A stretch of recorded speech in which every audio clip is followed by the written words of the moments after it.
صنائع المعروف تقي مصارع السوء، وأهل المعروف في الدنيا هم أهل المعروف في الآخرة.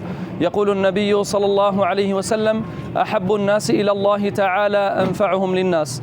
لا زلنا بفضل الله سبحانه وتعالى مستمرين وضمن حمل الشتاء دافئ في الداخل السوري، وعن طريق فريق غطاء الرحمة التطوعي سنقوم بفضل الله تعالى بتوزيع مادة البيرين المقدمة من أهل الخير في دولة الكويت، جزاهم الله عنا كل خير وأخلف الله عليهم خيرا، على إخواننا المهجرين في المخيمات في الداخل السوري. فنسأل الله سبحانه وتعالى أن يخلف على المنفقين خيرا ويبارك لهم في أموالهم وأهليهم، وجزاكم الله عنا كل خير. أنا فيض من الأخلاق وطيب يسكن الأعماق، لأني مؤمن دوما مثالي سيد الأخلاق. أنا في رحمتي دمع تضيق بفيضه الأحداق، وبي نفع وإنصاف وقلب لين ما ضاق. نشكر أهل الخير بالكويت على تقديم المساعدة، ويا ريت هسه يبعثونا العالم قاعدة يبعثونا شوية حرامات، لأن العالم قاعدة بالخيم. الله يكون بالعون، الله يجزيهم الخير على التدفئة، وأهل البيري اللي بعثوا لنا إياه كتر الله خيرهم، الله يجزيهم الخير. جزاكم الله كل خير، الله يوفقكم ويسر أموركم ويفقكم كما يسرت أمور الشباب وهالبلاد. جزاكم الله كل خير، الله يجزيكم كل خير اللي فرجتوا هم الفقراء والمساكين.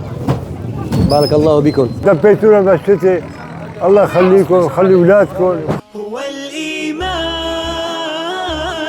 يرسم لي حياتي، به يسمو فتشرق أمنياتي.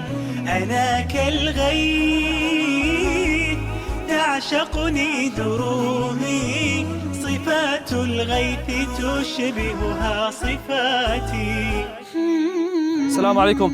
تفضل ارتعي بيرين للتدفئة مقدم من أهل الخير بدولة الكويت. السلام عليكم ورحمة الله وبركاته. الله يديمكم، الله يوفقكم يا أهل الكويت، الله يبعث لكم مال على مال، الله يرضى عليهم يا رب، ويزيدهم بالصحة ويزيدهم بالمال أكثر وأكثر، والله يزيدهم على خير الخير اللي عم يسوونه لهالعالم.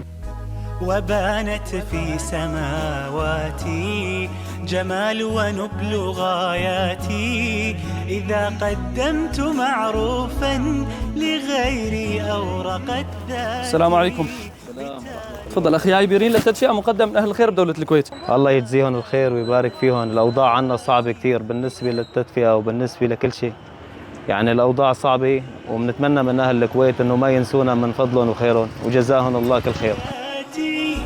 به يسمو فتشرق أمنياتي.